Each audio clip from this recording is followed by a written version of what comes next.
killer right there. They know you're right-handed, play with them, and then go. Like, which way can he? You know what I'm saying? Then like I say, I pride myself in defense. So when I see that I'm playing, my opponent can't go left. Shut down. Shut down, baby. Shut down. I'm playing to your right the whole game. When I see you cannot go left, I'm playing to your right. You gonna cough it up. Welcome back, everybody.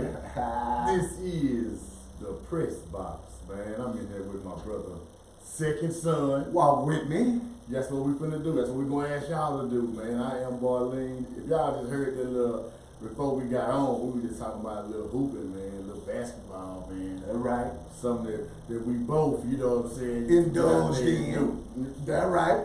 Push that ball, man. But yeah, man, we back, man. We hope y'all came last week and checked out the offering that we had, man. I thought it was good, man. Yes, sir. I enjoyed it. You know Yes, what I'm sir. saying? Got to, you know, like I was just telling you, got to be a student as well to sit back, man, and really sharpen myself up a little bit. Yes, sir. And we Iron sharpen iron. Yes, sir. Walking down through history is what we call it, a little brief lesson. Right, right. And it's only right, man, that we continue, man, so we can continue to get that understanding. The Walk With Me edition of the Press Box That's it. podcast. Walk with me. Man, I heard you telling me we gonna just break down just 3/5 of a human, man. It's important that we keep, this the continuation of, like the good brother Barleen said, I am your good brother second son. That's second with a K, S-U-N, because I am Carolyn's second son. And once again, this is the Walk With Me edition of the Press Box podcast. And was it 6 days? I believe 6 days ago now. Right back, man. We had our first show where we just gave a brief history of this corporation. And now we're just doing a continuation of this corporation that has been misnomered as a country. Okay. United States of America. And it's very important, once again, that we get our mind right. And we get these ideas and concepts corrected in our mind so we have the right idea on how to fight. You see, in war, you got to know, you know what I'm saying, exactly what you're working with. And the only way you can know in war what you're working with is if you study your enemy. You see, and the good elder, Layla Africa, I heard him say quite a while ago that it's imperative that you study your enemy's history just as well or much as you study your own. Because the important part to studying your enemy is so you can know how to beat them. Come on, man. And we've been, for I'll say, for at least the past 50 years, I'm gonna say that there's been a large group of us that has been going to the enemy or the opponent for grace. Now, when we think about that, what logical sense does it make for the opposing team to give you the recipe To beat them. on how to beat them? Now that doesn't make logical sense, correct, family? I know it doesn't. So now, with that being said, it's important that we stop that. Stop petitioning the enemy for grace and mercy. Because like we said in the last edition of the number one episode for this particular segment, Walk With Me edition, we said that the enemy has been identified as a corporation, but posing as a country. So once again, it's very important for us to go ahead and get these concepts correct as it pertains to like who we really are, so we won't spend this unnecessary energy going to, like we're saying once again, the opponent or the enemy for grace or for mercy or for a game plan or anything that's right. assistance. Yeah, you know what I'm saying? Anything that's right or righteous. You can't go to them because you remember we walked down the genetic code of the individuals that's connected to running this corporation. Remember? So now we at the point to where we've identified the enemy, these people that were leaving their own land. Remember, they were leaving their own land looking for a better way of life. The writing, if we can revert back to it real quick, the writing said that these were brave men and women that left their homeland, you see, and came to what was brand new to them, once again, but not new to the natives, going back to the people that was already on this land, you see. Now, we've worked our way all the way up until where they have worked themselves, this group of people, this nation of people, because it was brave men and women and their children. So we know that that's what makes up a nation. Man, woman, child. There you have it. And these people left their land coming to a new land which is already occupied by human beings. And they've worked their way, we're going to say, manipulated their way into creating a corporation that seems like it's there for assistance for the citizens. That's what it seems like. It's written up that way. Now we're dealing with the Constitution, which is the supreme law of the land. That's a fact. But within the Constitution, these different articles are saying something that we really need to know what they're saying. Now, just to, in short, what the Constitution is saying as it relates to the 13th, 14th, 15th Amendment, what it is saying is we legally can turn a human body into a corporation. That's in short what the Constitution is saying after, once again, like we're saying, after you add the 13th, 14th, and 15th Amendments. That's important.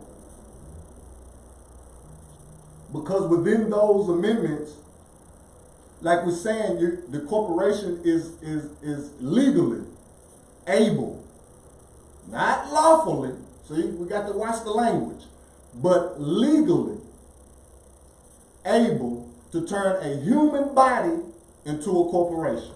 How is that so, brother second son? In short, this is how this works. Remember, this same group of people is responsible for physical human slavery, using human bodies as slaves to work for free. Time evolved. Of course, as time evolved, the mind of man evolves with it. So with that evolution, this family of human beings, you can label them the family, you can label them Skull and Bones, you can label them the Continental Congress. You can label, you see, there's different labels to label that can, there's different labels that can, you know, fit the description of these human beings that created this corporation. You see? And once again, time evolves, so we can't continue to physically force these human beings to be slaves, so now we have to implement a legalized program that because it is created in a color of law, meaning it looks like law, and it feels like law. It makes it seem like it makes sense for you to take that baby, that mother to take her child, you see, after her being the one carrying the baby in her womb for these 9 months, and her nose swelling up, and her feet swelling up, and her, you see, she got to get out of the bed different and all that. For her to go through all those physical changes to be a victim of treason and birthright theft by allowing a corporation to take that human body that comes out of her and registering it with an agency, you see, or a constituent of this corporation that is misnomered as a country through the paperwork that, you know, you sign up, the mama sign up at the, you see, at the hospital, you see, with the county of.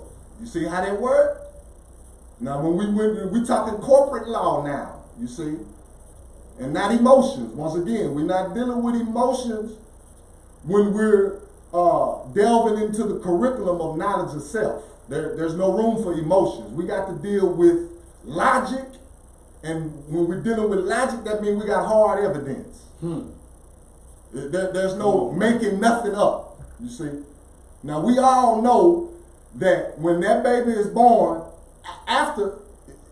specifically after 1933 really is the time frame we need to focus in on as it relates to this birth certificate and this birthright theft and this treason and this human trafficking that's going on, you see.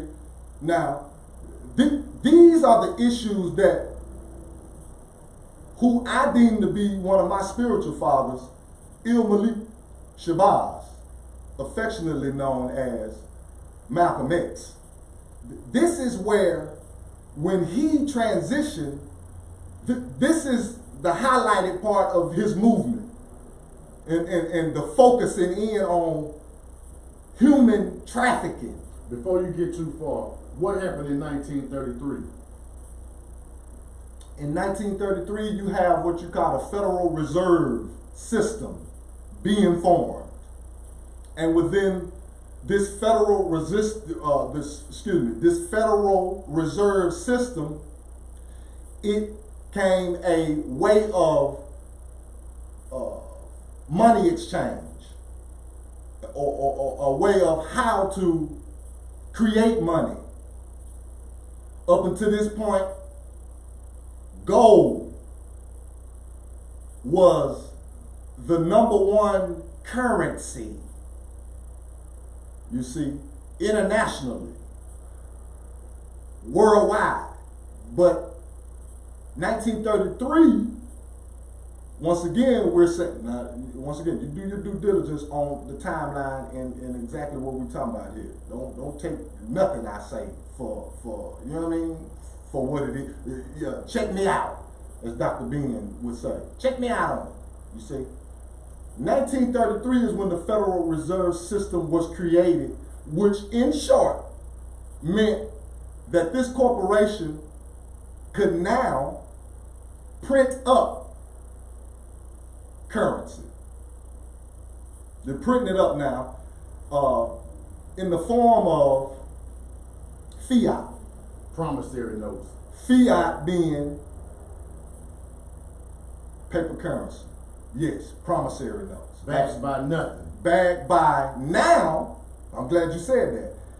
Now, up until that point, the US dollar is backed by gold and silver, of course. Because up until that point, a dollar was a coin. And we all know that coins is not made of paper. But up until this implementation of the Federal Reserve System, this now allows human bodies to back the dollar, meaning when that human body is registered and a private trust account is created within this corporation, then that everything created out of that birthright as it relates to registering, you see, or applying for anything. So was this the creation of the birth certificate? This was the creation of the birth certificate concept and the birth certificate concept as it relates to business. Yes. Because I know before the birth certificate, the way we kept track of who was born, when they was born, who got married, all of the shit that requires a legalized contract now, we kept it in the Bible. That's right. But you said this is when this all formed, when they was trying to create another way to print money, but didn't have nothing to back the money. So they said, okay, we're going to use these children that are born by the people. Prisoners of war. Okay, I just want to be clear. Continue, my brother. Prisoners of war. And once again, we already walked you through from the last session to now of how this is all possible, because we've showed you how this gene, this DNA code within this humanoid, these humans that came from this specific area, you remember that you know starts with an E. You see this specific continent, out of the 7 majors. The continent that starts with an E, these are the people. These are the human beings that come from the history tells us basically nothing, you know, and that's not saying nobody is better than the other. We just laying out history, science, and law so we can know how to think, and so we can know how to battle, and what to battle with and what not to battle with as it relates to the subject matter. And once again, you see that these people are beastie, and they wherever that you find them doing business, you won't find the principle of integrity. It's beastie. It's takeover. You see? So once again, this 1933 landmark in our history is important once again because you remember the corporation was created in 1776, and at that time, human bodies were still legal. It was still legal for human bodies, you see, to do free work. And like we're saying, you have to walk down this historical timeline so you can, you know, deal with it in truth. And when we do that, once again, we see that early on when the corporation was created, you still got human bodies being slaves or working for free. You even got a period in that timeline. What was it?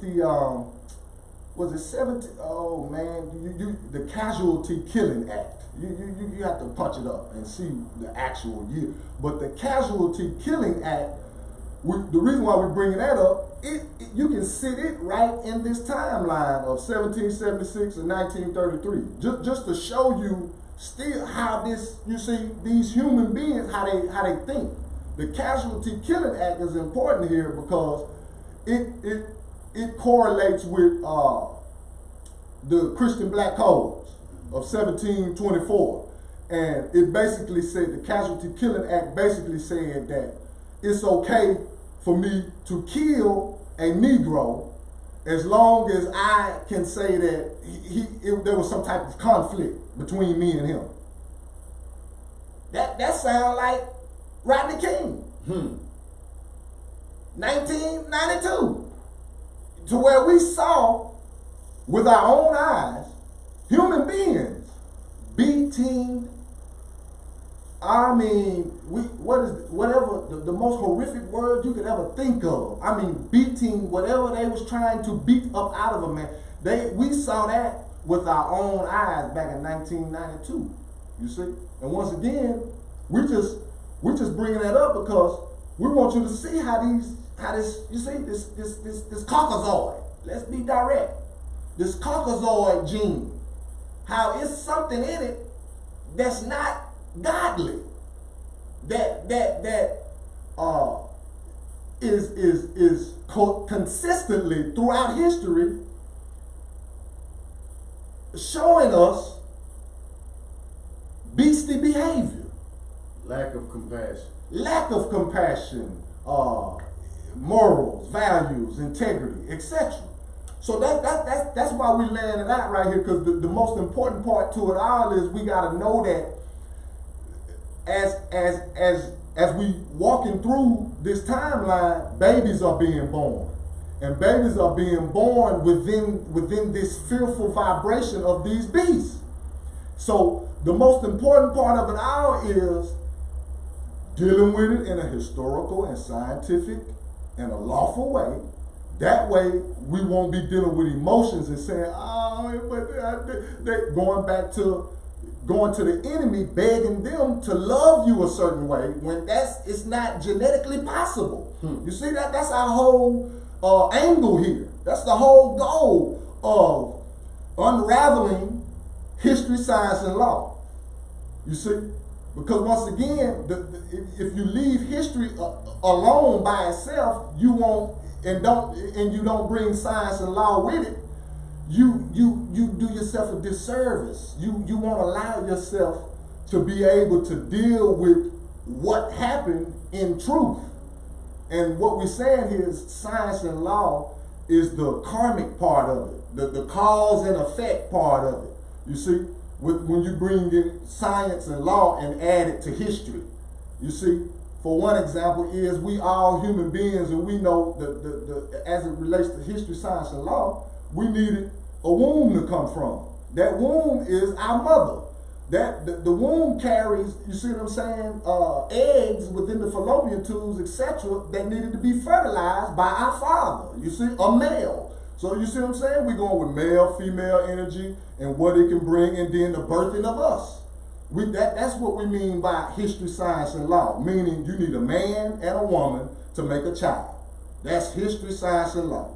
You see what we mean? And when we're dealing with this corporation, it's important to deal with that because you can see how this gene, this DNA code within them, it disqualifies them from, like the good brother saying, compassion. You know that there's a lack of compassion because I'm laughing, but it's real. There's a lack of compassion because in this experimental time of our history, we have to reap the benefits of the cause and effect of the experiment. What are we saying here? Meaning there was an experiment put on that caused this certain gene to be beastly like this. We got to accept the responsibility of being the ones that put the experiment on.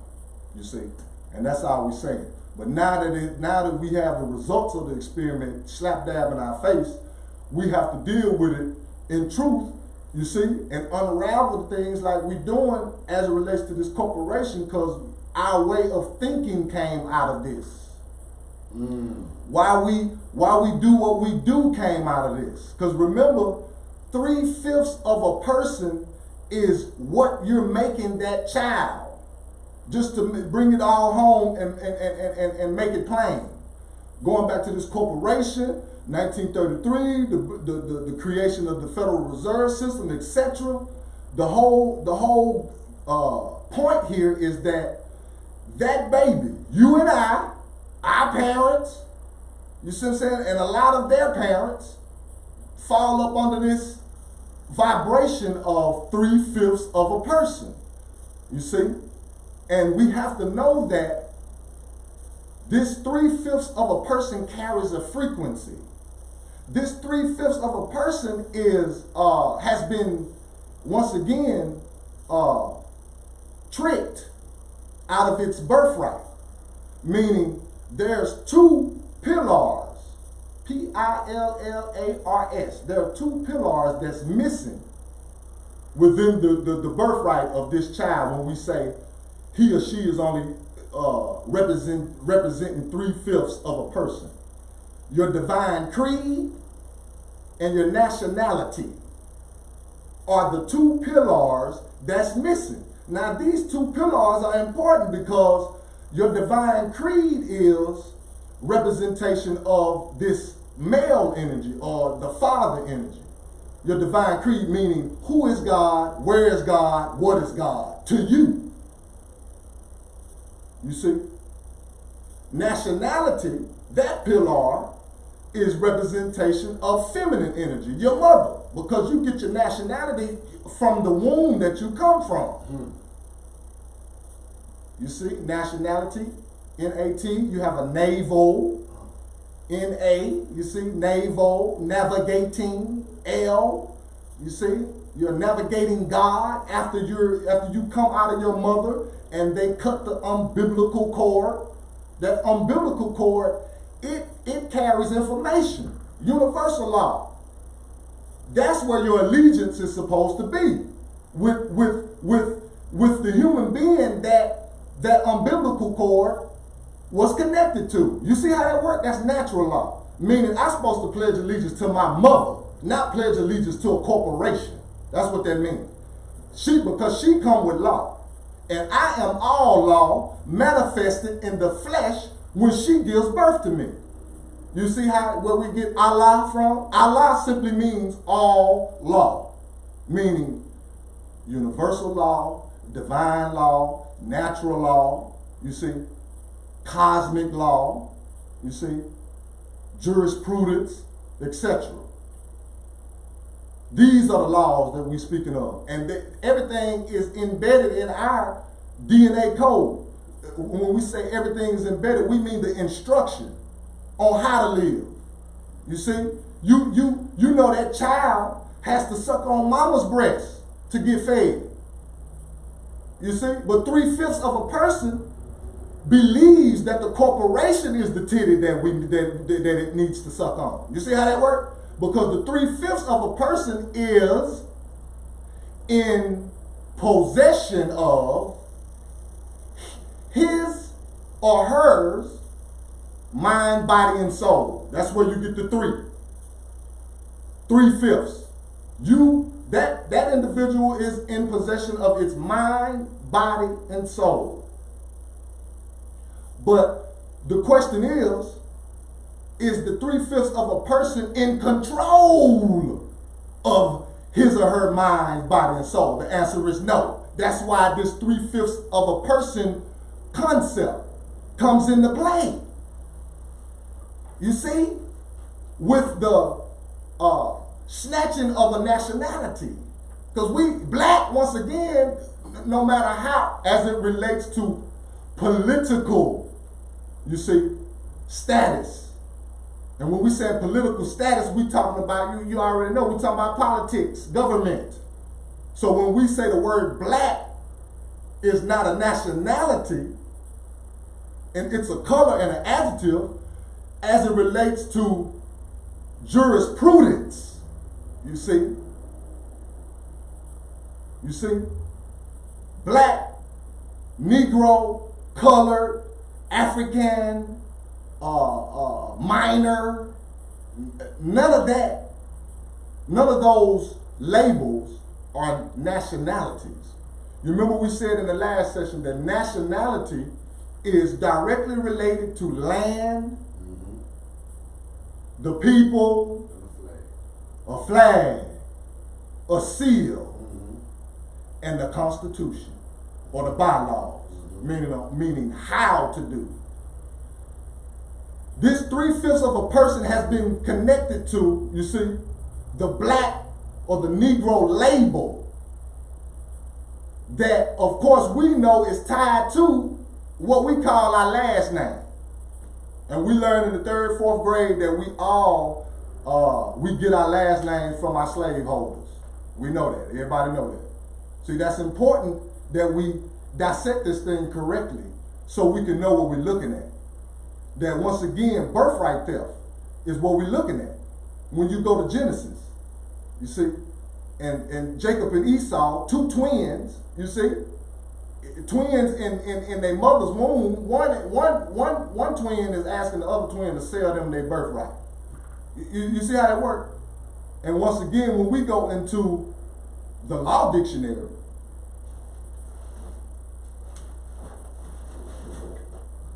it lays out this whole corporation and how it was created and everything, and the language to use. Come on. What kind of language do they use in the court system? Latin, not English. You see. Now, once again, you've been kidnapped, and all you going back to your nationality, all that's been taken away. It's been snatched away from you. Nationality meaning your culture, meaning what you wear, what you listen to, what type of music you listen to, etc. What you celebrate and what you don't celebrate. You see, all that's wrapped in there. And once again, as it relates to political science, this is a political science project that has worked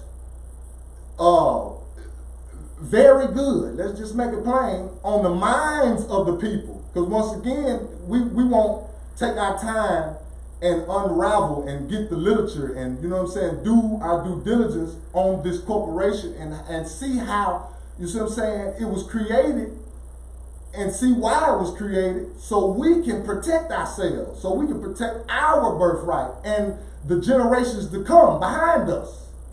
Because if you don't know, you just don't know. But when you do know, you have an obligation to tell. And that's where we come in at. You see? And going back to the 3/5 of a person and the way this whole concept is so slick is because, once again, the individual is in possession of their mind, body, and soul, but are they in control of it? You see? And these other two pillars, your divine creed and your nationality, will allow one to be whole. You see? That's 5 over 5. To be whole, and if you're whole, then of course you rid yourself of disease when you're whole. You see? And that's the whole theme of life, is to be whole. Because when you're whole, you think whole. You think whole, you're going to act whole. You're going to talk whole. You're going to walk whole. You see? And whole is not asking anybody for a way out. You see? That ain't no way, that's not logical for you to be whole now, you see? And be asking anyone to free you. You free yourself. You see? And once again, unity. Unity is the theme of life. It's all about unity, of course, but we have to break down this historical timeline so we can see who's on what side. Like they used to say, you know what I mean? At my uncle's church, where do you stand? Who's on the Lord's side? Come on. You see? Now, like I said before, those songs take on a totally different meaning for me now that I'm whole. Right. Because the Lord, I know now, is my pineal gland. That's the Lord. That's the Most High God. My pineal. That's Joseph in the scriptures. You see? That would be Osiris. Osar. You see? So when I say Lord, I know that the Lord over me is my pineal gland. The Most High God. You see? And once again, it comes here with instruction out of my mother's womb, not from a corporation. You see? There's already genetic codes within us that tells us how to do what's right and what's wrong. You see? Naturally. Like, once again, when I come out my mother's womb, I am all law, manifested in flesh. You see? And if I am all law manifested in flesh, that means I'm supposed to walk like I'm all law. You see? Once again, when we talking law, we talking universal, divine laws. You see what I'm saying? That once again, that if obeyed, you get what you're supposed to get out of life. Each one of us were born with purpose. Now, whether we know that purpose or not has a big deal to do with this 3/5 of a person frequency. We got to know that. Because with this 3/5 of a person frequency comes a program. And the main two institutions that form this program is the ISD, and ISD meaning we already know the Independent School District and Sunday School. Come on. These are the two constituents to the good and the bad. You see what I'm saying? That comes with this 3/5 of a person frequency. Excuse me, not good and the bad. Because the 3/5 of a person frequency is all bad. It's all bad. Because to take someone's birthright and turn it into a corporation, and that corporation that the human being, you see, is the corporation that's created in this human being's name benefits not the human being but the corporation. Mm-hmm. Why are we saying that? Because once again, we're telling you that this is a major machine here. You see? This is a major machine that has two strong institutions, the Independent School District and Sunday School.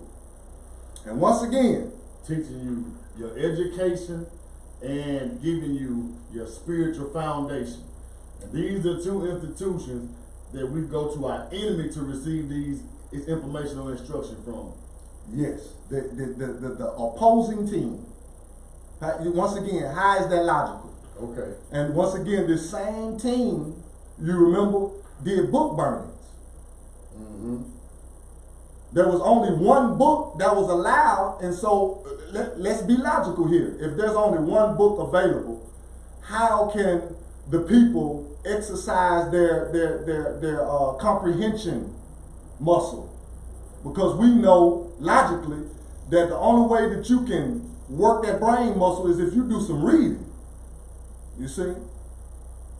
Now these people are not allowed to read, so therefore what? There's abilities of the pineal gland become dormant, becomes calcified. Come on. And then here come generations being born with calcified pineals, and it's okay. Because once again, you got these two institutions. And Mama and them, you see, is ready for JJ to turn 4, because he pre-K now, and he can go half a day. I'm gonna send him home. And then, of course, kindergarten through K through 12 is all day. You going. And of course, that mother, she in a 3/5, you see, form of thinking. She's in a vibrating on the 3/5 of a person frequency, meaning she feels like that's the thing to do. It feels like that's what you need, son. But not realizing that I'm adding on to this clone, this big bucket of clones. You see? And once again, with that being said, comes the movement, and how you see these different movements, these different slave revolts. Let me ask you this. Yes, sir. The fact that for so long we have been educated by our enemies, we have been given our image and our concept of God to us from our enemies. Is that part of the reason that we are so far behind and have such a disunified nation amongst black people? Yes. I mean, I know that's not a hard concept to get together, but if you think about it, think about how long we have allowed the same people that do anything in their power to destroy us. We allow these people to teach us. And you talking about the only book that we could read was the Bible, and inside of the Bible they gave you what to preach. Because if you start to preach shit, an eye for an eye, now they gonna take you out there in front of everybody and beat you. So that's how they stopped the whole Nat Turner uprising, or people with that mentality, because they say, no, we can't let them preach this. Matter of fact, the only time y'all gonna get a day off is to go serve your little God that we give you in our image. But if you go and start preaching anything other than this, this, and this, we're gonna shut the shit down. I'm glad you said that about the Bible. Cause dig this. See, it's very important for us to know once again that our original tongue is not English. See, that's very important to know as well. Like when you say what language is in this Black's Law Dictionary. You see, this is the 5th edition. Of course, you want to go younger than this. If you want law, to learn law, right here. That's where you need to go. It lays the whole Constitution and how the corporation and all that works out in this here. This is the Bible of the corporation, really and truly. And it tells you right here in the beginning that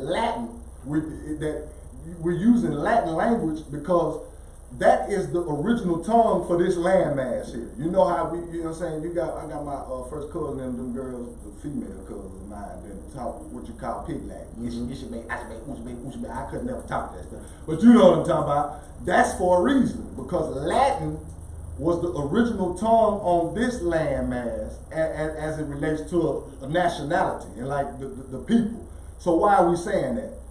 These people that are becoming prisoners of war, they don't speak, once again, English. The Bible is written in English. The only way you can get the true interpretation or the true allegoric symbology out of the Bible is if you go back to its original language that it was written in, you see? And of course, that's going to be a number of languages, you know, Hebrew and Greek, so-called, you see? But then we still got to deal with that thing in truth, because the Hebrew alphabet, there's no J. The Hebrew alphabet, you see, is, I want to say just only 22 letters. And the Hebrew alphabet is more so like acronym based. You know what I'm saying? Each letter is really like an acronym. That's where we get acronyms from. You see what I'm saying? And that's very important for us to know. That the only way you're going to get the true interpretation out of the Bible is if you go into etymology, like we talked about the last session. Etymology is the science of a word, meaning, just like we're saying, in order for you to take the word Jesus, you see, which is, you know, properly pronounced Jesus, and you know what I'm saying, in Espanol, you know what I'm talking about, mi vato, but if you want to take Jesus and Joshua, etc., Jesse, these, you know what I mean? These powerful men, these powerful characters, you see, these powerful principles, you see, that's being laid out in the Bible, you'll find that, you see, Hebrew, you can't find a J. So you see, you got to work that out.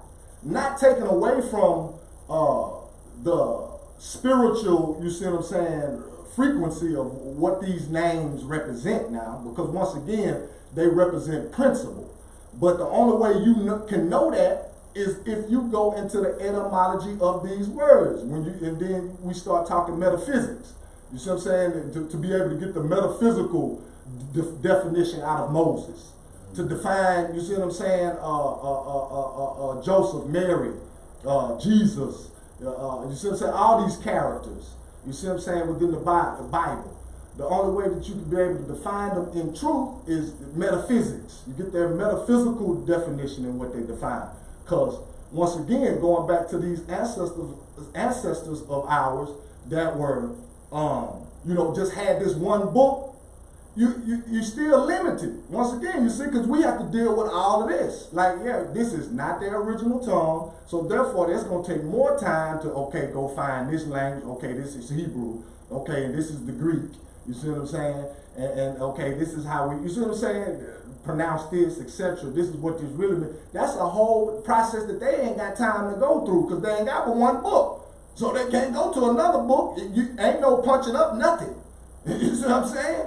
So what we're saying here is we still have some ancestors that's limited on God body, knowledge of self, because you see what I'm saying? They're being used as a political science project. And for that alone, they're not being used to see how they evolve in their, you know what I'm saying, in their knowledge. They're being used to see how they evolve as a worker. Mm-hmm. And a worker alone. How long will this program last? You see? And that goes back to the 3/5 of a person's frequency. We have to know that is real. That frequency comes with a way of thinking.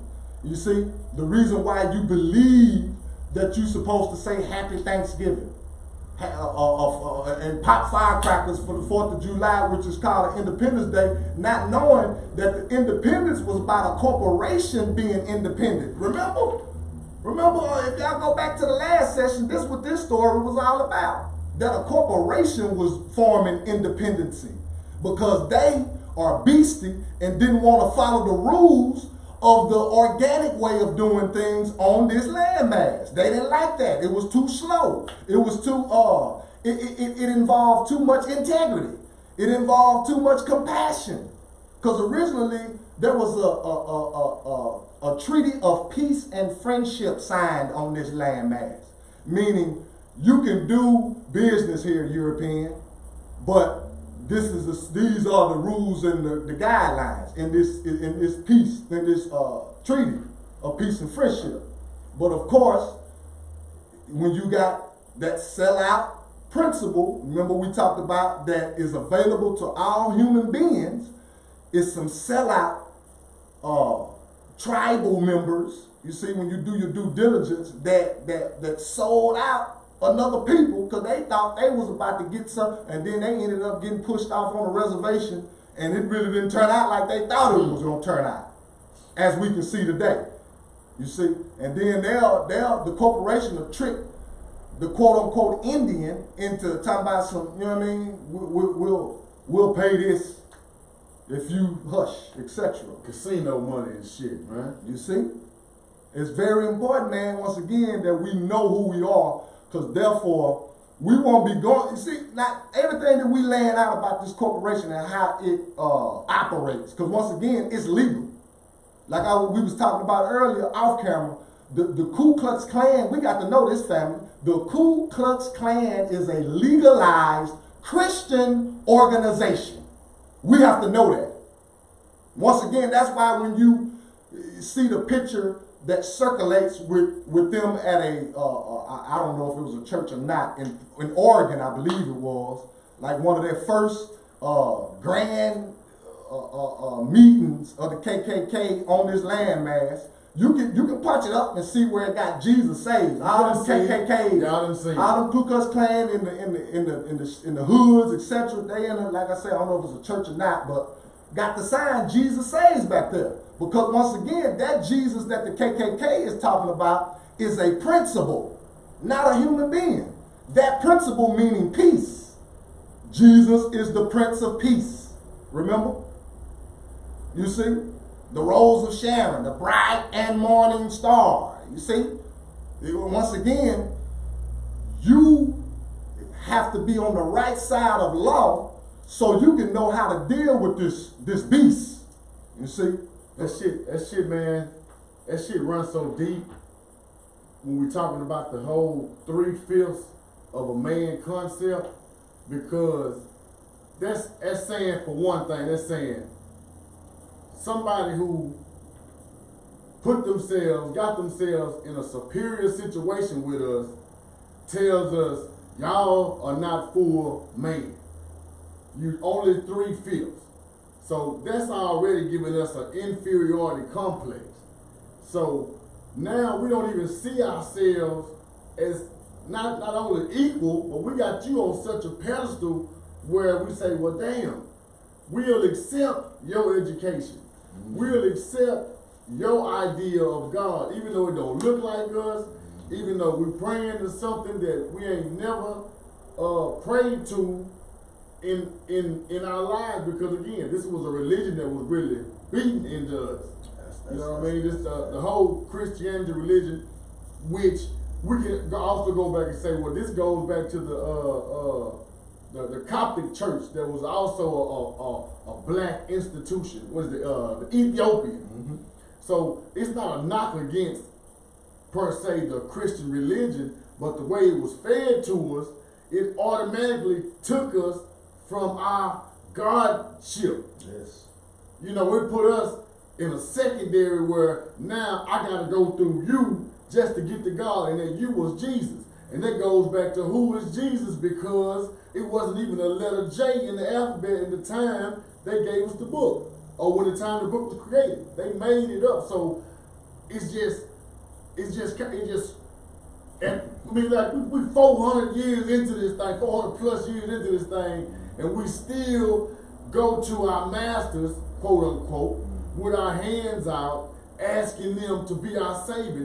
We're not just praying to a savior outside of ourselves to come back and to make our lives better, the Jesus character, but everything that we need, we always have had it ourselves, but damn, his ice is colder. Because we still subconsciously haven't overcame the 3/5 concept that you breaking down so good. That's all I want to say. Continue. And yeah, and once again, it is even as it relates to the 3/5 of a person's frequency, even as it relates to, like you're saying about Christianity, because what we need to know is that the organic form of Christianity wasn't what was fed to our people, my people on this landmass. And what we have to know about that real quick is we go into the history of religion on this landmass, and it's as young as the early 1900s, as far as, you know, my people worshiping a certain practicing a certain denomination or whatever. We got to know that that's as young as just the early 1900s, and the reason why it was even you see split up into these different denominations was financial based. That's what that was all about. It wasn't never about, you know, freeing the people, liberating the people's mind. You know what I'm saying, in a spiritual form. You see what I'm saying? The whole concept of denominations on this landmass was strictly about finance. And it's a lot of them. You see what I'm saying? It's a lot of them. But particularly, it was like 12, you know what I'm saying, that came out of the Azusa Street revival in California under the leadership of William Seymour. Yeah, and then once again, that's where you get Charles Harrison Mason with the Church of God in Christ, etc. There was, like, you know what I'm saying, 12 denominational splits that came out of this, what they call the Azusa Street revival. And this, like we're saying, is the early 1900s. Because up until that point, all of my people was AME, African Methodist Episcopal. Facts. All my people on this landmass up until the early 1900s was considered themselves as being African Methodist Episcopal. You see what I'm saying? Now, yeah, I just wanted to insert that real quick, but I want to read this real quick before we get out of here. This is the name of this book is Foundation for Freedom, a study of the United States Constitution. That's the name of this book. And once again, we just want to continue to reiterate on the fact that on this platform, you see what I'm saying, as it relates to the Walk With Me edition, we come with hard evidence. That's just how we do it. You know what I mean? We're not trying to play no games and bamboozle nobody. We're here to uplift fallen humanity in its holistic sense. Now, this book, of course, was bought, once again, this is another one that was bought in the regular bookstore. And it gives you the opportunity to, you see what I'm saying, do a real thorough study on the United States Constitution. And within this book, impeachment is a section in this book, to where you can, you know what I'm saying, do your due diligence on impeachment, what is and what ain't. It's in writing, you see.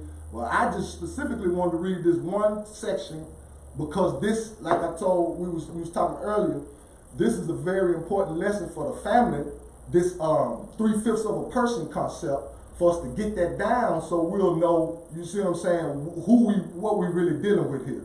You know what I mean? And come up out of them emotions. This section is titled 3/5 compromise. So this is telling you how, you know, this 3/5 concept came into play within the Constitution. I'm going to read a little bit of it.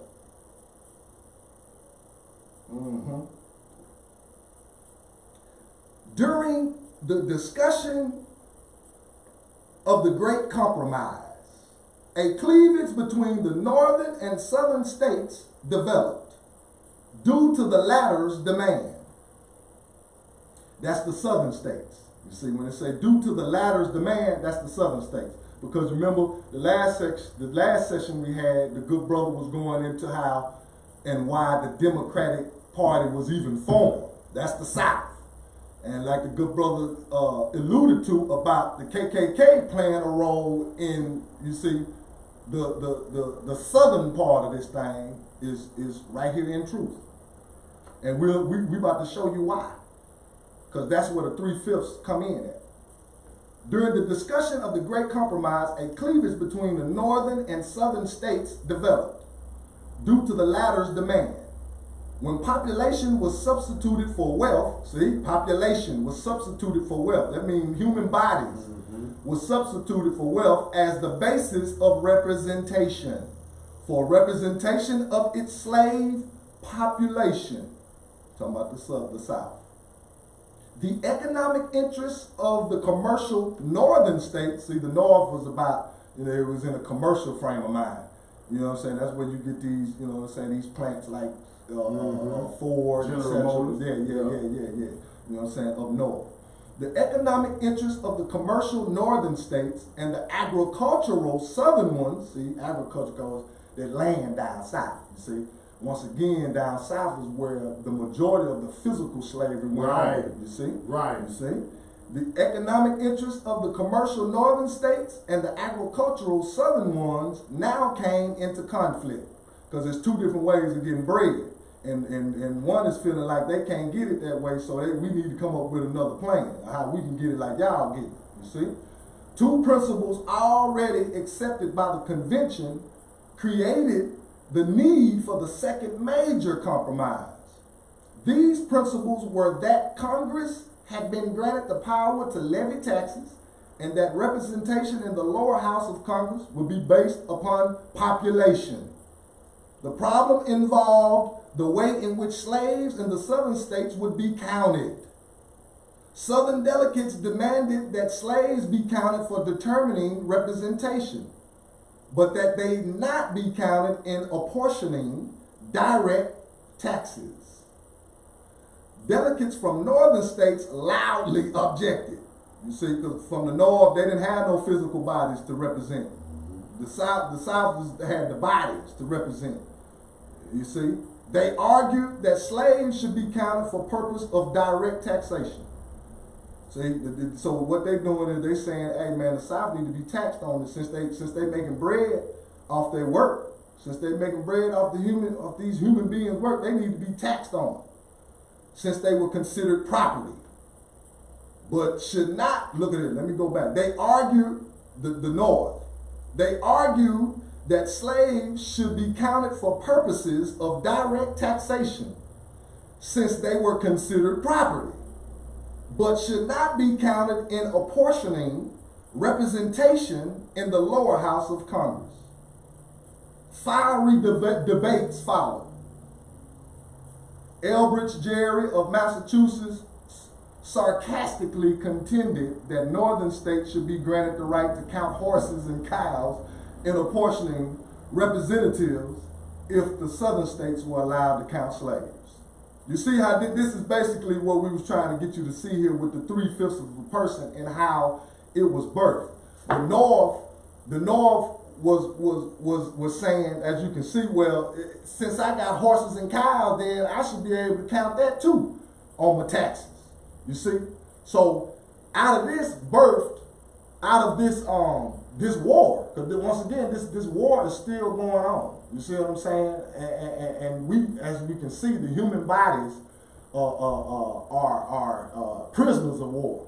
We the hot commodity here, and out of this was birthed the 3/5 of a person, meaning, you see, now the South has to be taxed on their slaves. And it takes 3 human bodies to represent 5. Now that lets you know something right there. That guy, dang, boy, they working the dog snot out of them boys. They 3 human beings. It took 3 of them to represent 5. You see, and once again, the South is getting paid off of 3 human beings doing work for free, but as it relates to taxes, they represent 5. You see. Now, once again, you have to get this lesson about how this corporation works, because human bodies is running it. That's important to know that. There's human minds that put this trickery together to where it's lopsided as it relates to wealth. You see?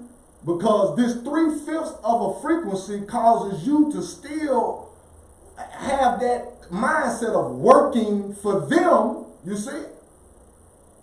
And gaining something called retirement, etc. But of course, we see the hard result. We got hard results, and we see the results of the baby boomers coming out of that. And they retired, yeah, they made that good bread, you see what I'm saying, while them factories was running, until this corporation moved out of their business to the penitentiary. See, we got to talk about that. The 13th, 14th, 15th Amendment allows the penitentiary to be a thriving source of wealth for this corporation. Because this 3/5 of a person still carries on, because my good brother, he got a number in the penitentiary. The student ID number, when you register the child, has a number. So of course that number comes with a account. And in your independent school districts, that account, you know, we don't see nothing. You got to, they sending notes home every little old trip.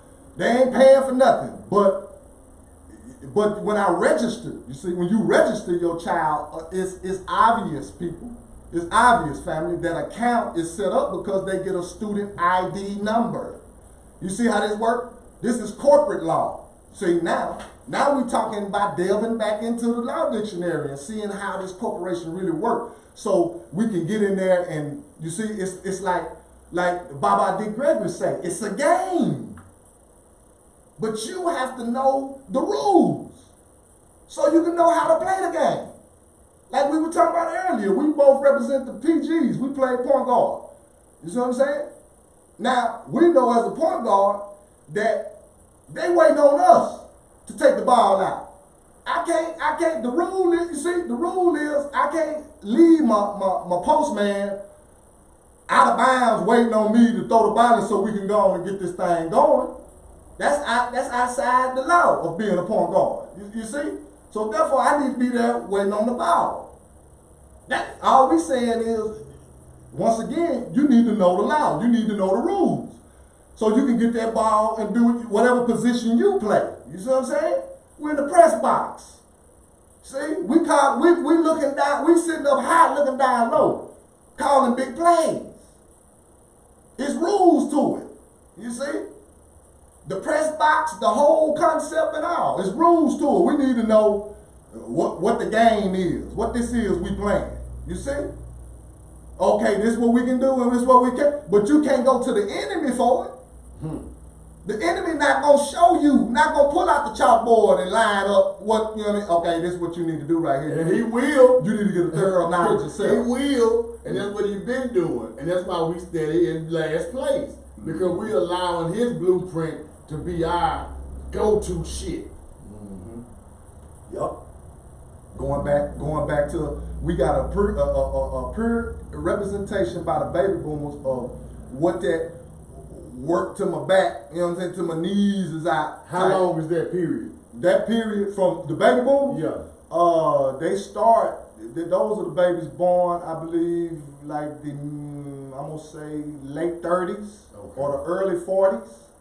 And you take them all the way to, I wanna say like the early 60s. Okay. Like maybe 62 maybe. I could be, you know what I'm saying, somewhere in there. Yeah, but a good 30 years of being in the labor force, whatever it is. Oh, you talking about how long they work? Oh, okay, I got you. You talking about how long the baby boomers actually worked that period of retirement. Oh, okay, I got you. Yes. 30 years easy, but for a lot of them, it was maybe 40. Right. And then once again, he got the Corvette, but he can barely drive it. Cause his knee, he done had knee replacement. You see what I'm saying? Somebody done had a back surgery. Mm-hmm. So he got the bread for the vet, you know what I mean? Now you can't even enjoy it. You can't even enjoy it. And you can't, once again, you can't start no business through being an employee. I ain't gonna say you can't, but we know that it's gonna be pretty much difficult if you just work, you see what I'm saying? 10 hours a day. As an employee, like for 30, 40 years, it's gonna be hard for you to, you see what I'm saying, incorporate some bread in there to build a company. You see what we're saying? Because you swapping time. And that's the most important bread, your time. Yeah, you swapping time for the bread. You got to be on that clock to get that, so that's going to cause you, you see what I'm saying, not to maybe concentrate on, you feel me, a business. You're going to be too tired. Yeah. But once again, we all have within our immediate families examples. We don't have to go far back in history. No. We all have immediate examples in our family where somebody, pawpaw, somebody, you see what I'm saying, daddy, uncle, great-grandfather, set that foundation of owning. You see? Mm-hmm. Own that gas station. Mm-hmm. Own that goddamn barbecue shack. You see what I'm saying? That was feeding the people real good or whatever. Own that, you see what I'm saying, that cleaning company, etc. You know what I'm saying? A lot of that dirt hauling company. Owned it. You know what I'm saying? We have a lot of master builders within our immediate families that built, you see what I'm saying, churches and built up communities. You see what I'm saying? To where we know that it's in us, but the whole thing is unplugging and detoxing and healing yourself from a 3/5 of a mindset. Meaning you're going to have to incorporate some forms of your nationality and divine creed within your everyday doings. You see, if you want to really succeed holistically, you see, and that's the whole key here is to evolve and heal holistically, because that's what the scriptures speak of as well, being whole. How you gonna order your steps if you don't know what the law is? What the law and order is, you see? If you ordering your steps within a 3/5 of a vibration, you shortening, you know what I'm saying? You doing yourself a disservice. You shorthanding yourself if you just, live a lifetime within just this 3/5 of a person's vibration and frequency. That I think, like we're saying, I think we have enough hard evidence to see now, look back on it. You see what I'm saying? Even with the freedom fighters and all. Like going back to Il Malik, the ones that,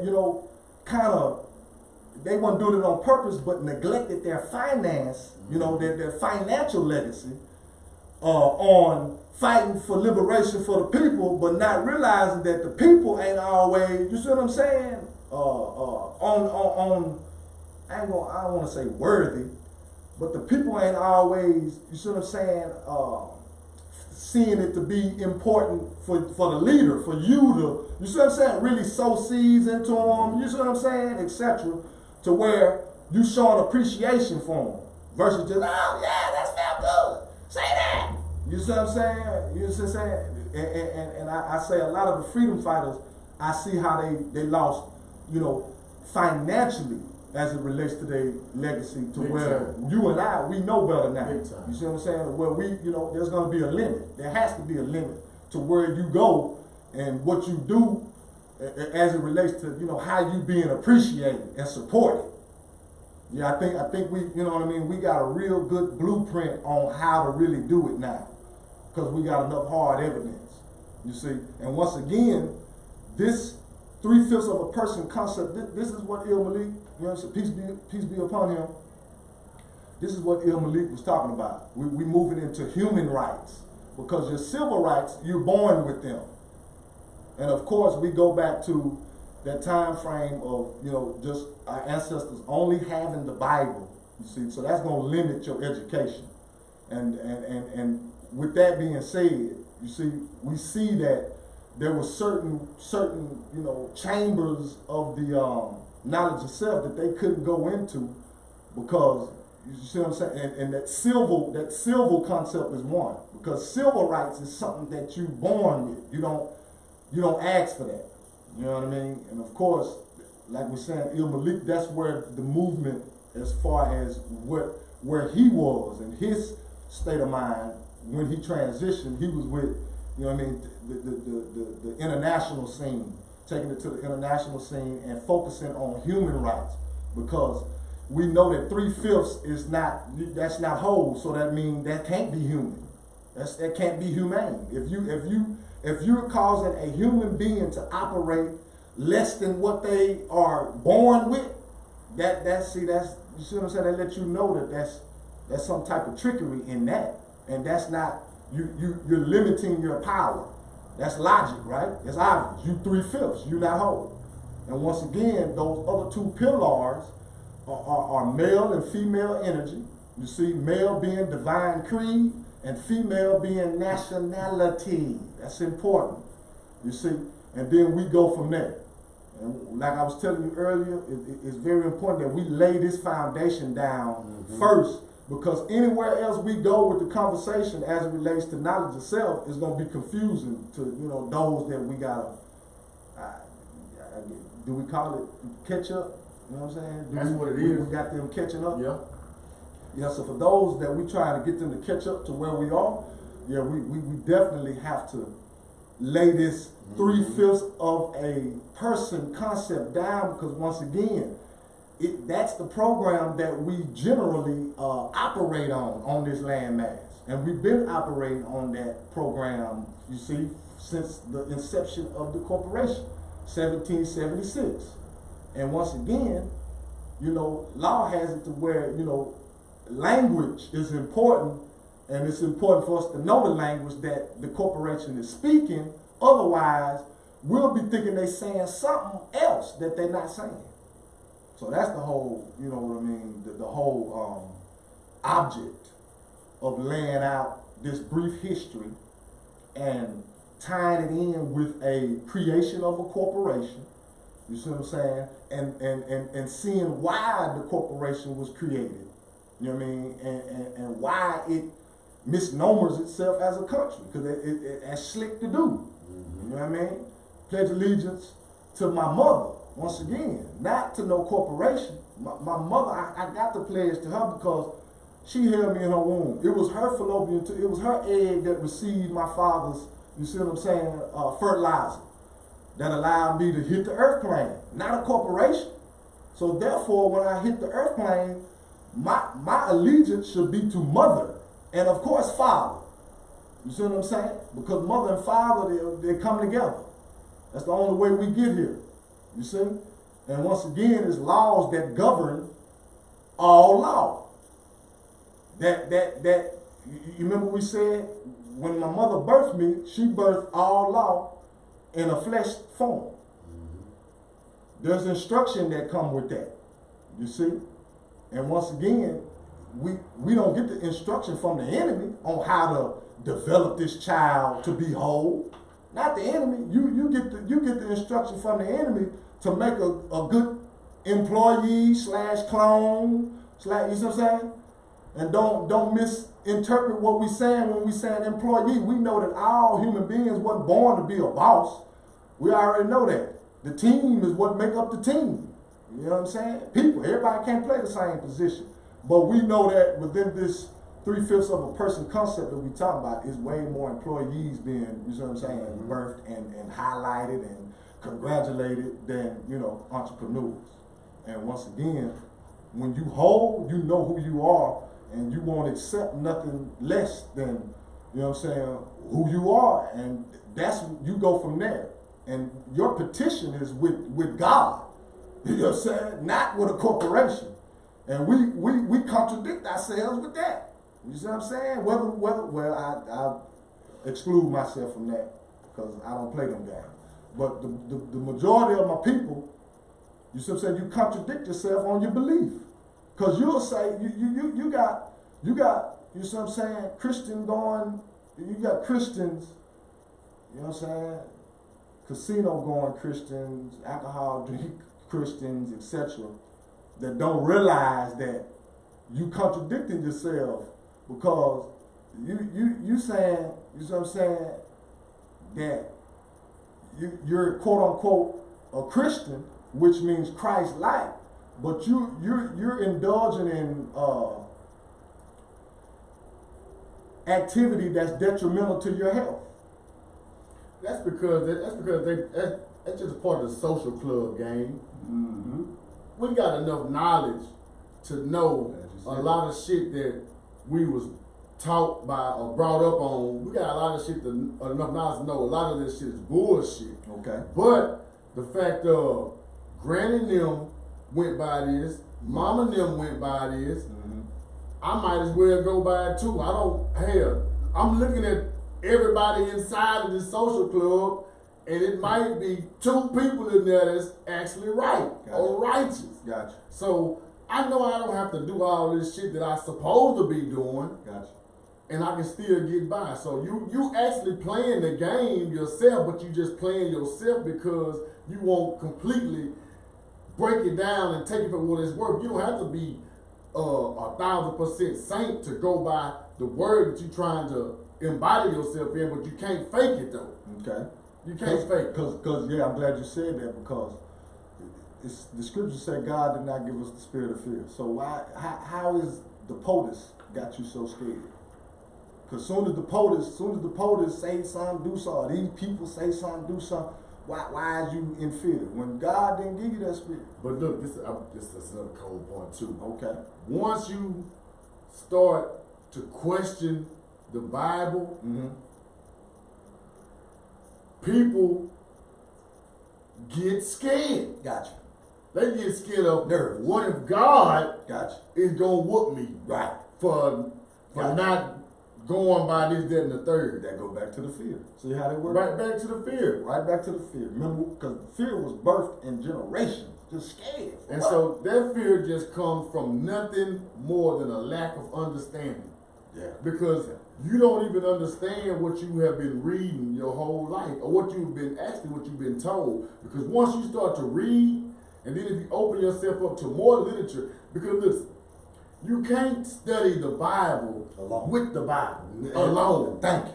You got to go outside so you can what you call it when you use one book? Cross-reference. That's the word I'm looking for.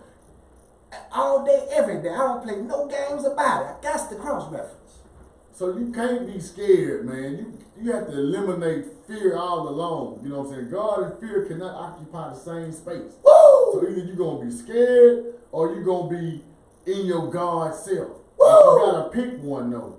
So, and that'll take you so far just by saying, what am I scared of? Like, if knowledge is infinite, then the quote-unquote God that I'm call myself serving can't expect me just to get everything out of one book that I know God didn't write. God didn't write the Bible, man. You know, these are a collection of books that was put together for a specific reason.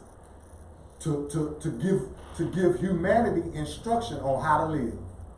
And once again, for clarity, we're not Bible bashing. No. We're highlighting the fact that it's imperative that you know what the Bible is saying. Not in a 3/5 form of mind. Because once again, in a 3/5 form of mind, you're going to believe that these characters are human beings. And they're not. they're representing principles, what you call allegoric symbology. Allegory meaning I'm using human beings to teach a lesson. No different from Popeye and Brutus, the good guy and bad guy. And of course, Olive Oyl, we already know that the man, you see what I'm saying? That man is competing for her attention and love and affection, etc. That's just a lesson being taught out. There's no it's not a coincidence that Popeye eat that green and get crunk. See? And once again, that's how the Bible is formulated the same way, in a symbolic allegory form. Once again, allegory meaning you're using human beings to teach a principle. Once again, Jesus is a principle. Peace is that principle that Jesus represents. Christ is a title. Come on. You see? Each human being walking the face of the earth has the ability to wear the title Christ, but it has to be worked for, and it's not paid for. See, that's what we gotta know. You don't pay no bread for. You can't tithe your way to that. You can't. Thank you. There's no tithing and offering. You see what I'm saying? Your way into this Christ mindset, because Christ is about a way of living, discipline. And what you're saying is something that I have come to the understanding of tithing. You are paying something to show your appreciation or to show your commitment to your faith. But what is the most important thing that you could give to your faith? And that's your time. And what I mean by time is your time that you are in your head thinking about the goodness of God, or thinking about how can I break this down a little bit further, or how can I really learn, how can I come closer to God. That's your tithing right there, when you put yourself through a segment of study where you're trying to learn as much as you can about God. That's the true tithing, man. You can't use no physical money to do it, because you're looking for some type of physical reward. And if you're into the spiritual, then you're not looking for nothing material. You want some spiritual benefit. In order to reach those spiritual rewards, you have to put in the spiritual work. And that again comes with how much time have you really dedicated to learning this religion, or how much time have you really dedicated in prayer or in meditation or doing some charity work. You know what I'm saying? Not no physical bread that you can just go pay. You can't pay your way in, and you can't get spiritual gifts with money. That's just like people that get into other religions or get into or deal with the Yoruba or Orisa. You think you can just go pay somebody to initiate you. Now you just back to saying, you my savior then. Can't nobody get you to that level but yourself. We are our own savior. And the day that we as a whole stop looking outside of ourselves for a savior is the day we'll quickly, like they say, it'll happen in a blink of an eye. Woo! That's how quick it'll happen. Ye are gods. And real quick while we wind it on down, just a real quick example of what we mean when we say allegory in the Bible. You see, is written in an allegoric form. Daniel, for an example. Daniel, you understand, you take Dan, we breaking it down in its Hebraic form, in the Hebrew. Dan in Hebrew means judge. El, I-E-L, El simply means God. And we know that everything God is good. So if El means God, it also means good as well. So Daniel is representing God judgment or good judgment. The reason why you're seeing these lions, you see, the reason why the lions is a part of this symbology or this allegoric breakdown is because we know that lions are fierce predators. So the lions are there symbolizing protection, not harm, to good judgment. You got that? And like the good brother said, in order for you to exercise good judgment or God judgment, you have to work for it. Meaning, there's some disciplines you're going to have to take in order for your discernment, because that's good judgment, that's God judgment, for your discernment and your intuitions to be of a high vibration to where it's protecting you from harm. These disciplines come in the form of, what are you eating? What are you drinking? Who are you talking to? What are y'all talking about? You see how this Back works? to what we were saying Last week. session. It ain't necessarily everything you put off in your body. You see? It has to do with what you feed yourself. Yes. But it's also what you feed your mind too. That's what it is. And we're going. I know we're going to always hit on that, man, because it's very Always. important. Yes. You got to be able to control your Spirit man. This is your house, your temple. This is your body, your vehicle, whatever you want to call it. You got to control what you put in it and what you allow to come in it, because let's just say you eat some old sour food, now your stomach fucked up and you can't leave the house for 3 days. You watch too much low vibrational shit on TV or listen to low vibrational music. Now your mind starts to act like that, attract, and it takes you farther away from the Godhead. Shade. You know what I'm saying? You on that goddamn on the low vibrational the baby daddy, my baby daddy, and she on. Guess what? She was. You know where she was last night? She was. You know what I'm saying? Do you know where he was last night? He was over here with me and all that, and you attract that same VH1. You know what I'm talking about? Little old whoop-de-woo, Bravo, etc. Whoop-de-woo. Y'all call them names out just because we already know what we're talking about here. You know what I'm saying? All that old, you know what I'm saying? That right there. You look up and then your life look just like hers. Talking about, you know what I'm saying? You know where he was? Look, taking a picture and he was over here. You see what I'm saying? You attract that same. So when we saying good judgment, God judgment, you can't have good judgment, God judgment when you are indulging in that type of diet. And we got to know, once again, what you watching, you see what I'm saying? Your life mimics that.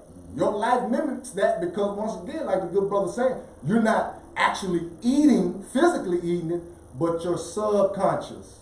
We're talking about your subconscious. We're talking about the brain. We're talking about the human body, how it works. This is undebatable. It's 95% your subconscious is active 95% of the time. Even when you sleep. Even when you sleep, you see? So therefore, it's easy to be manipulated. Because once again, this real quick makes me think about this right here real quick. We know that the scriptures doesn't say anything about Eve eating the apple at all. But it's some kind of way that the lie got started that it was an apple that will even the paintings, you'll see the so-called Adam and Eve, and that she got an apple in her hand. The scripture does not say nothing about a specified fruit, like what she actually did. So once again, the subconscious, you see, it can be trained to believe a lie. Jonah wasn't in the belly of a whale. It said, he didn't say whale. Didn't say the whale. We gotta, man, and I know it may be hard, man, but we gotta grow up. That's it. Mentally, we have to grow mentally because he talking allegories, man. These stories are just that. These are stories in order to relay a deeper message to us. Yes. So we have to say, okay, and we can just say in the book, it doesn't add up timeline wise. So timeline wise, you can't go back and place nobody there. You can't dig up nobody in this book bones. You can't find none of these temples, none of these tombs. You can't find none of this in the Bible. You know, so it's telling us a deeper message. So once we can realize these are metaphors, this is allegory, this is trying to teach. This is like Jesus always said, he teach in parables. He's telling you a story to see if you can dig the deeper message out of it. The Bible in itself is the same thing. It's telling us a story, but we have to be able to dig into it and spit out the little kitty shit. Okay, realize this ain't really happening. Ain't no man got no fish to do whatever. You know what I mean? Ain't no snake. You know, none of this, man. Yeah, You know, none of this, man. There ain't no flying horses. You know what I'm saying? None of this, man. and once again, we're talking about a 3/5 of a frequency. Of a mind. That will, you know what I'm saying, that subconscious, going back to that, it's been programmed on lies. When we just want to be plain, make it plain. And then these lies become truth because they're reiterated on. Repetition, you see? And we find ourselves fighting harder for a lie than we'll even work to see if it's the truth. Hey man, 3/5 of a human, man. 3/5 of a man. Yeah. Universal and divine law. Hey man, like I said, I had to go get my notepad. I didn't write too much, but once I just caught the glint, I said, man, let me go get my notepad. I know that's right. I know ain't nothing wrong with it, my good brother. You know what I mean? Because we want to be astute. Man, come on. We want to be very, you know what I'm saying, sure about ourselves. And the only way we can do that is if we be still, like the scriptures say, and know. Now that's important because we're in the Aquarian age, the age of knowing, the age of information. So when we just deal with that piece of the scripture alone, be still and know. It's gonna take some note taking. It's gonna take some highlighters and some papers, some literature, some grow your documentaries. library. You see what I'm saying? And you go from there. And once again, we're taking pride in our re-education. Big fact. Because we've been having to re-educate ourselves throughout this whole corporate creative journey, this whole political science project journey. You see? Because once again, as it relates to politics, the most power that you have within it would be home-based. Not on a national level, but home-based, citywide. You see what I'm saying? And that's a whole nother story though, because you still got to have some bread. Politics is finance. Politics is not begging. That's what we got to know too. Politics is not about going begging nobody for nothing. Politics is about finance. Your finances is what move your cause. As we can see with the LGBTQ. That we just being real on showing you how politics work. The LGBTQ, as we can see, started their campaign right there, I'm gonna say at the latter part of Bush's administration and went throughout Obama's administration, and then now we're seeing the fruition of it. They paid for it, for those for the right to do this bathroom thing, and you know what I'm saying, even with the children, like the man, hey, put a dress on them, etc. Hey, that's been put into place. But they paid. We got to know that was paid for. That's all, and that's the only reason why we're using that as an example to show the family how politics work now. Because they look at the results they got. Yeah, they getting results. Yeah, man. you come with an agenda with some bread. Evil or righteous, it don't matter. As we can see, as we can see, they don't worship nothing but the dollar. As we can see, because you know, the great elder Dr. Claude Anderson has laid that out fine, you know, perfectly for us to see how, you know, if you really talking about it, if you really want to be about it, you have to pool your finances together and then go put them behind the politician. Yeah, tell them what you want. That's the only way. You can't just go with it. Not emotions. Not. You can't go with. Look, they murdering us. Look, and that's another thing. You being emotional about these rituals that's been going on. The ritual, the modality, the way they perform the rituals has changed. The rituals ain't no different from when they was hanging my ancestors in the tree doing the lynchings. Now it's I'm videoing and I'm gonna put some lead in them and then I'm gonna show it to y'all so you'll stay in fear. You'll stay in fear. We think we doing, you know what I'm saying, the family a favor by sharing these rituals, but that's making matters worse because you pumping more fear into the family by sharing these rituals, because once again it's the Aquarian age. So now we in the air. We got these camera phones and we can record, etc. We think that that's a good thing, but in our actuality, family, that's not a good thing to keep It's not. sharing brutality and Against us all. you see, They don't show them in that situation at all. because they can't handle it, but they know y'all, they say these some pain freaks. Right. You're gonna keep them upset, keep Yeah. their spirit, man. I can't even watch the shit. If Yeah. I see it, if I scroll down, I see it, okay, I know I don't wanna watch this no more. do it. Because my spirit ain't gonna sit right with me. Because again, it's Spiritually damaging. and it takes you out of your position of power. Like that. Absolutely. I can't do nothing. Keeps you in fear.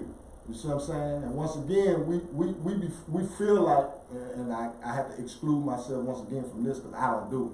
But my people, you see what I'm saying, feel like they're doing the family, you see what I'm saying, some justice by, look what they did to my brother, look what they did to my sister. And that's causing more damage because, see, fear, once again, we talk about the human body. Fear